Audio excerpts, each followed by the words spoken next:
Friends, അപ്പം നമുക്കിന്നൊരു കല്യാണം കൂടിയാലോ. ഇത് ഞങ്ങളുടെ പുത്തൻപരിക്കര പാലമാണ്.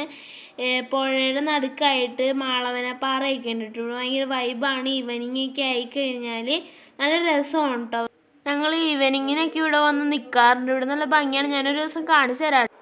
അങ്ങനെ ഞങ്ങൾ അവിടെ എത്തി ചെക്കനെയും പെണ്ണിനെയും താലത്തോടു കൂടി വരവേൽക്കുകയാണ്. അങ്ങനെ കല്യാണത്തിൻ്റെ ചടങ്ങുകളൊക്കെ അവിടെ നടന്നുകൊണ്ടിരിക്കുകയാണ്.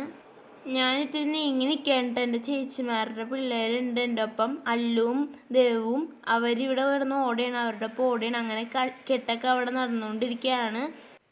അല്ലുവും ദേവനൊക്കെ കുറച്ച് കുസൃതിയുണ്ട് കേട്ടോ. അവരുണ്ടായാലും ഞാൻ പിന്നെ ഒരു ദിവസം നിങ്ങൾക്ക് പരിചയപ്പെടുത്തി തരാം. അങ്ങനെ കെട്ടെല്ലാം കഴിഞ്ഞ് അപ്പം നമ്മൾ സദ്യ കഴിക്കാനായിട്ട് പോവാണ്. അങ്ങനെ നമ്മൾ സദ്യ എല്ലാം കഴിച്ച്, നിങ്ങൾക്ക് ഏത് പായസമാണ് ഇഷ്ടം? ഇവിടെ 2 പായസം ഉണ്ടായിരുന്നു. ഞാൻ പാലടയാണ് കഴിച്ചത്. അങ്ങനെ നമ്മൾ സദ്യയൊക്കെ കഴിച്ച് ഇറങ്ങി. ഇതാണ് കേട്ടോ ഞാൻ നേരത്തെ പറഞ്ഞ അല്ലുവും ദേവും. ഇവർ ഭയങ്കര കുറുമ്പന്മാരാണ് കേട്ടോ. ഞാൻ ഫോട്ടോ എടുക്കാൻ പിടിച്ച് നിർത്തിയിട്ട് നിൽക്കാണ്ട് ഓടുകയാണ് ഇവർ രണ്ടുപേരും. ഇവരിപ്പോൾ ഓടിപ്പോട്ടെ, ഞാൻ ബലം പ്രയോഗിച്ച് നിർത്തിയേക്കണതാണ്. എൻ്റെ അനിയത്തിയാണ് കേട്ടോ ശ്രീലക്ഷ്മി. അവളോട് നിൽക്കാൻ പറഞ്ഞിട്ട് അവൾ പോയി. ഇവിടെ അടുത്തൊരു പാർക്കുണ്ട് കേട്ടോ. അത് അടഞ്ഞടക്കുകയാണ്. എന്നാലും അല്ലുവിനും ദേവുവിനും അങ്ങോട്ട് പോകണമെന്ന് പറഞ്ഞ് ഇവർ രണ്ടുപേരും ഓടയാണ് കേട്ടോ. ഇവിടെ ഒരു ചെറുതായിട്ട് ചാറ്റൽ മഴയുണ്ട് കേട്ടോ. ഇതാണ് എൻ്റെ അനിയൻ കണ്ണൻ. ദേവുവിൻ്റെ തലയിൽ ഞാൻ പൂ വെച്ചുകൊണ്ട് കൊടുക്കുകയാണ്. അവൾക്ക് പോലും അറിഞ്ഞൂടാ അവൾ എത്ര പ്രാവശ്യം അവളുടെ പൂ കളഞ്ഞെന്ന്. കണ്ണന് വീഡിയോ എടുക്കണ കാരണം ചമ്മലാരണം മാറിയിരിക്കുകയാണ് കേട്ടോ. എൻ്റെ ചേച്ചിയാണ് കേട്ടോ, മുത്തച്ചേച്ചിയുടെ മോനാണ് അല്ലു.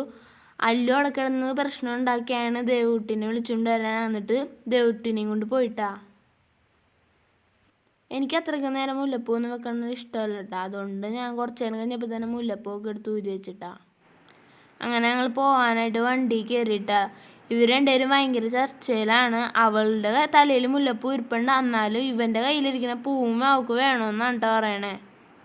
ഇവർ രണ്ടുപേരും തല്ലുപിടിക്കുകയും ചെയ്യും. പക്ഷെ ഭയങ്കര കൂട്ടുമാണ് കേട്ടോ. എല്ലാവരും ഇവരെ തന്നെ നോക്കിയിരിക്കുകയായിരുന്നു കേട്ടോ. അങ്ങനെ ഇവർ കുറച്ച് നേരം കഴിഞ്ഞപ്പോൾ തന്നെ ഡാൻസ് കളിക്കാനായിട്ട് ഡ്രൈവറേട്ടനോട് ഇന്ന് പാട്ടിടാൻ പറഞ്ഞിട്ടാ. പാട്ടിൻ്റെ പേരൊക്കെ പറയിച്ച് ഡ്രൈവറേട്ടനോട് പാട്ടിടിപ്പിച്ചിട്ടവർ. പിന്നെ അവരുടെ രണ്ടുപേരും ഡാൻസ് ആയിരുന്നിട്ടാ വണ്ടിയിൽ. അവർക്ക് ഇഷ്ടപ്പെട്ട പാട്ട് ഡ്രൈവറെ കൊണ്ട് ഇടിക്കുകയായിരുന്നിട്ടാ.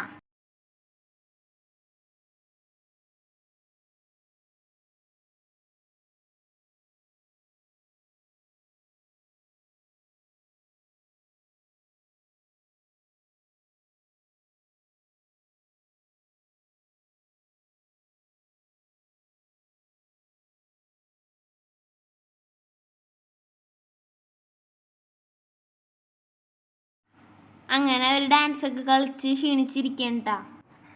പുറത്ത് ചെറിയ ചാറ്റൽ മഴയൊക്കെ ഉണ്ടിട്ടാ. എനിക്ക് സൈഡ് സീറ്റിലൊക്കെ ഇരുന്ന് പോകാൻ ഇഷ്ടമുണ്ട് കേട്ടോ. നിങ്ങൾക്ക് ഇഷ്ടമാണെങ്കിൽ കമൻറ്റ് ചെയ്യുക. അപ്പോൾ വണ്ടിയിൽ പാട്ടൊക്കെ വെച്ചിട്ടുണ്ട് കേട്ടോ. അതൊക്കെ ആസ്വദിച്ച് ഞാൻ പോവാണ്. അപ്പോൾ ഇന്നത്തെ കുട്ടി ബ്ലോഗ് ഇത്രയേ ഉള്ളൂ. അപ്പോൾ എല്ലാവരും ലൈക്ക് ചെയ്യുക, സബ്സ്ക്രൈബ് ചെയ്യുക, ഷെയർ ചെയ്യുക.